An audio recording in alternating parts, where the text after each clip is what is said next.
Hi Christos, can you explain what this press conference was today? Well, it's about travel restrictions and the reality of how many people living with HIV are still prevented from entering and staying into countries throughout the world. There's 67 countries where there's still heavy travel restrictions in different ways. And you talked about your opinions about the recent legislation in the United States. If you could give me those responses? Well, I'm extremely happy about the fact that the US has now finally lifted their ban on HIV positive people entering or staying in the US.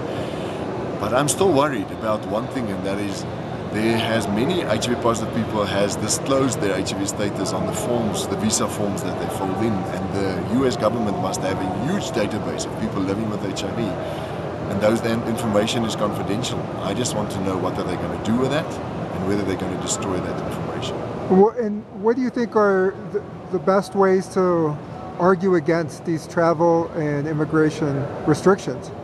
Well, firstly, it does make no public health sense to have travel restrictions in place, because why do you prevent people from entering into a country when HIV is already in the country? Rather focus your attention on the people, on the target groups you need to address HIV and good public health principles within the country. Secondly, it's just purely discriminatory in a huge way and adds to the stigma that's related to HIV. Further, it also, if you prevent HIV positive people who can be resource people from entering into a country, who can help to address further infections, help shape policies and programs, and they cannot be the resource people they need to be.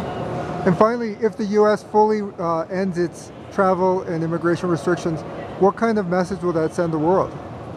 That will say that the US, who was the one who previously prevented people from entering, are realizing that they have been breaking human rights and are not doing justice to people living with HIV. And that can send the message that others should change their programs on this as well.